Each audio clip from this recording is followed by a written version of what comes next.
It's the Al Travis Show, and if you're going to talk sports, especially in central Minnesota, you get with Todd Bergeth, and he's on the podcast Todd and Friends, and also Todd and Souhan, and now it's Todd with Al. Todd, thanks for being here. I really do appreciate it. Yeah, thanks, Al. Appreciate it. Yep, glad to be here. We got to talk, and I don't necessarily want to. Yeah. You've done football for a long time. You've seen a lot of football games, and they literally said it on the show. Could have been the worst half of football ever played, and except for the last drive when no one gave a crap, we were in negative yardage. I don't think they're that far off. I don't know how you compare them, but it was all that and then some as far as bad goes. Yeah, no question. I've been a J.J. McCarthy apologist now. I've ventured into that realm. I'm not a fan anymore. I've become an apologist.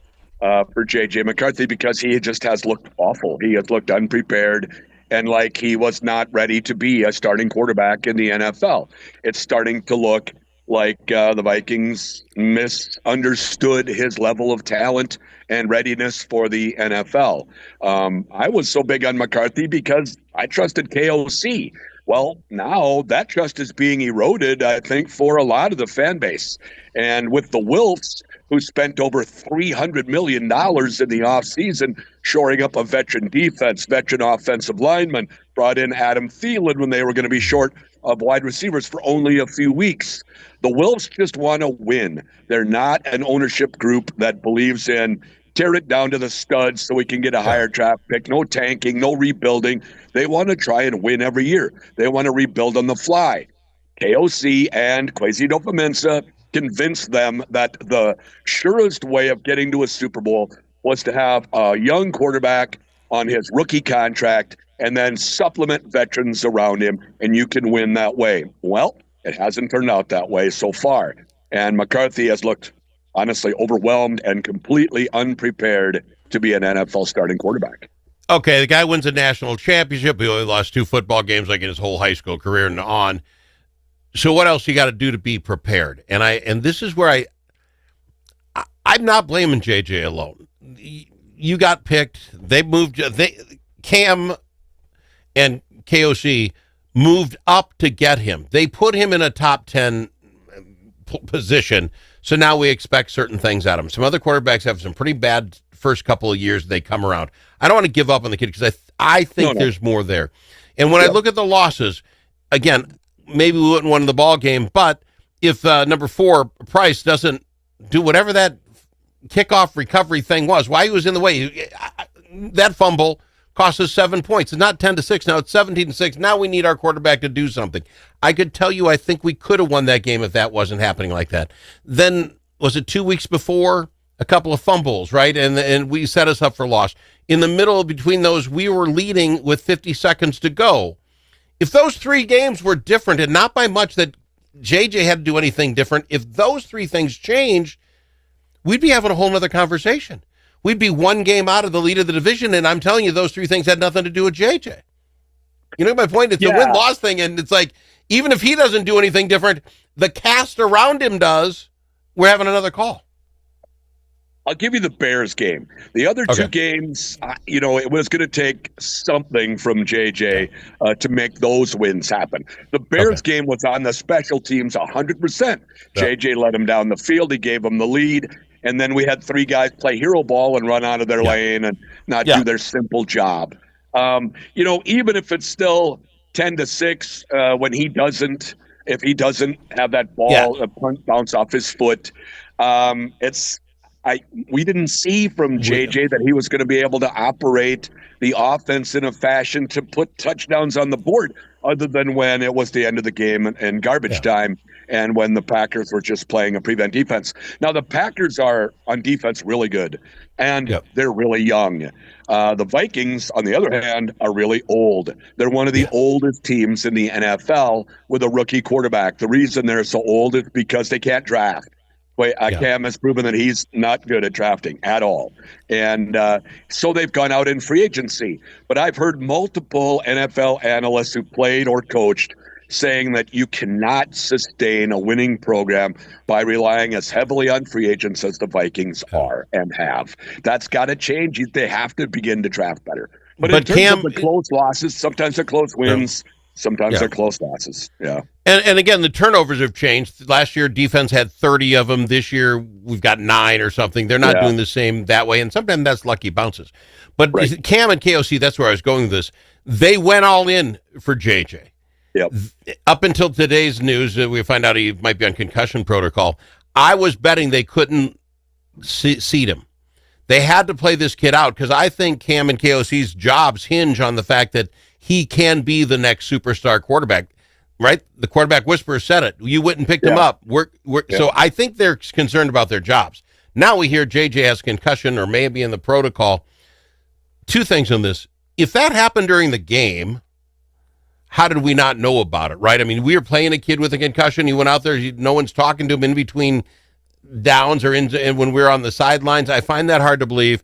The fact that he was having concussion issues, guess what? I wasn't feeling too good after the game either, and I know I wasn't hit. I felt like I was going to throw up too. That being said, is this a way to hide him and say, okay, Brosmer's going to come in and take the losses for us for our last 6 games?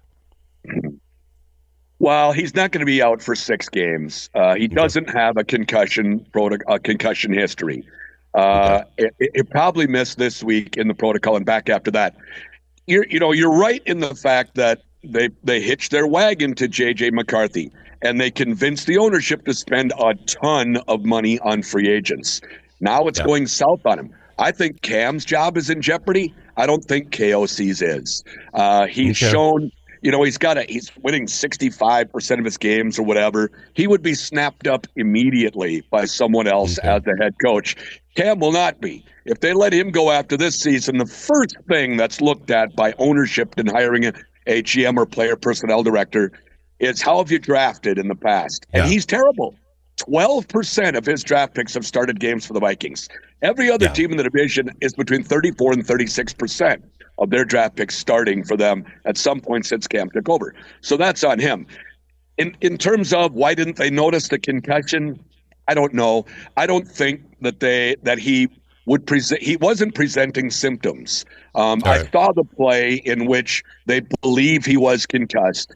He was helped up off the field after being a little slow getting up. To me, the question is, where was the independent eye in the sky watching it? Because that's how guys get pulled and go into the blue tent for concussion protocol. The head coach is watching a ton of things. And if the quarterback gets up and takes the next play and he doesn't notice anything really bad, he's just going to play. And when he comes to the sideline, the first thing they ask him isn't, do you have a concussion? It's, okay, how do we get better on the next drive? And they immediately dive into that. And you know that McCarthy wasn't going to say, I took a pretty good hit last time.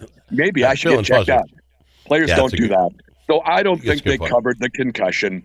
I think that, and I don't think that going with Brosmer the rest of the way is at all the answer. You have to find out this year if McCarthy's the guy. Right now, he's not. But you have to give him 5 starts after this week to figure out if he can advance. Can he improve?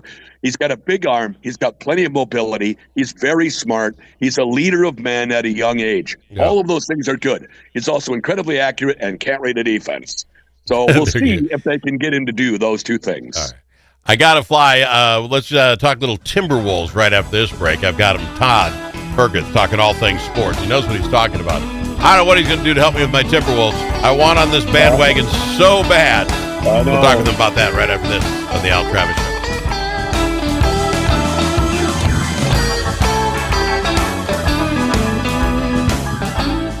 It's the Al Travis Show, and we've got Todd Bergeth in, and we're talking all things sports. We're not going to get very far past the Minnesota Timberwolves. I don't know. I had somebody on the show talk, maybe Finch needs to leave.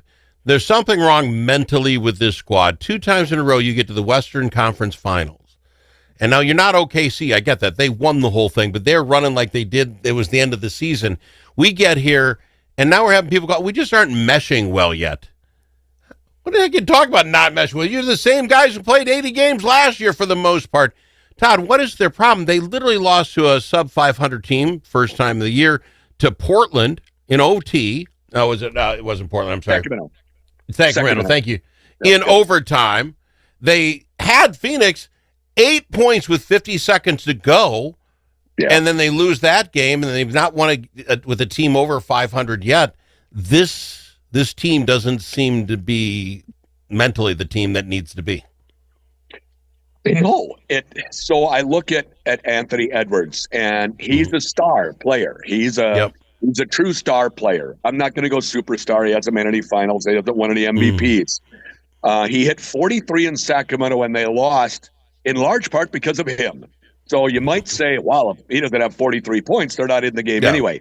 Not necessarily. That's how it works. Because they have other guys that can score. Maybe other people get involved if he isn't scoring quite so much. So I'm not going to say, wow, he had 43, so you can absolve him of any blame. You cannot. Yeah. Much has been given to him in terms of contract, a leadership role, and he continues to make boneheaded plays in the last 2 minutes of games. You remember last year when everybody was counting how poor his shooting percentage was in clutch time in the NBA. He's one of the worst players in the league in clutch time shooting field goal percentage, and now he's missing free throws at the end. And when you talk about they aren't meshing, and that's what Finch has been saying, is that they're not getting on the same page offensively, and they're all back from last year. A large part of that is on Ant. When the game is close at the end, he wants to take all the shots. So they go from a movement offense where guys are getting involved, and Julius Randle is averaging better than 6 assists per game, and sometimes is getting a triple-double, to in the last 2 minutes, the ball stops. It gets to Edwards, and it sticks. And he pounds it, and he dribbles it, and he takes bad shots. So until Anthony Edwards starts to set his ego at the end of games aside, because he loves to watch himself making shots on SportsCenter to win games at the end, until he's able to do that, this is the Wolves' fate. Now, it can get better. We saw it last year. He started to be more welcoming to teammates taking shots at the end of games as last season went along and in the playoffs. But right now, that isn't happening. So we need Ant to have a self-reckoning, realize that it's on him to get others involved. It's not on him to take every shot. In terms of Finch going out the door, I can't get on board with that. I think I don't agree with it, because I think everything you just said about Ant is true. But this squad, we're not getting rid of Ant. Ant's not going anywhere. So you got to find somebody who can, maybe even a player that he respects enough to get in his ear and say exactly what you said. Ant, go get your 35 and let the rest be spread around. You don't need 45. I think you're 100% correct, but Finch will go well before Ant does. And I don't know how long Minnesota will take this. You're up by 8 and 50, and you just stop. You let Sacramento come in here and, at some point, what's going to happen with OKC? OKC, for heaven's sakes, I love the way they play basketball, sir. Offense, defense, and a whole lot of guys who believe the same thing. OKC is one of my favorite teams right now in a long time, and they're coming to town. Will we pick up our pace and hang with them? Or is OKC, if Sacramento can beat us in overtime, OKC can beat us by 40 if we're not playing our game. Yeah, that's at Target Center tomorrow night, right? Yeah. So we aren't near Oklahoma City, clearly. They're amazing. They're trying to become the first repeat winner in how many years? And it's been 8 consecutive different winners in the NBA. Yeah. It's been 8 different teams over the last 8 years. So Oklahoma City's trying to change that. They know all those narratives, and they want to break those narratives. They have a superstar guard. You can legitimately call Shai Gilgeous a superstar guard. He has a championship. He has an MVP. And he makes the game look easy, not just for himself, but for his teammates. And I continue to say that Ant makes the game look hard a lot of times, and you never see that from SGA. He seems to always be playing at the pace of the game, and he dictates that pace. So we're not OKC at all, and we'll see how far behind we are from them tomorrow night, because they have a rivalry with the Timberwolves. Yeah. The Timberwolves are also a team that loves to talk. A lot of that comes from Ant. And OKC likes to do nothing better than to shut people up. So we'll see if they're able to do that to the Wolves tomorrow night. I hope not. I don't know what the line is. I don't really check that closely. But I'm guessing it's OKC by 7 or 8, even in Minneapolis. I absolutely agree. Minnesota, the problem we have is OKC right now is literally on pace for a record year. They're 17-1. You're 20. You could be at whatever 78-4 or whatever that number would be. If they keep playing like this, they're not going to let up when the Timberwolves show up to town. Even if that's a close game, they will battle it because they've got something. I don't know that we have that fight in us right now, and it's just all the stuff we've already talked about. I'm out of time. I appreciate you. I appreciate you a ton. How does someone get Todd and Fred's or Todd and Souhan on your podcast? KWLM.com, our website, or anywhere you get your podcast programming. So just look up Todd and Friends or Todd and Souhan, and you'll find it. All right. I appreciate you a ton, Todd. I really do appreciate you coming on the show and laying it out there. We'll see what happens. We'll get him back here next week. We'll do it all over again. It's Todd on the Al Travis Show.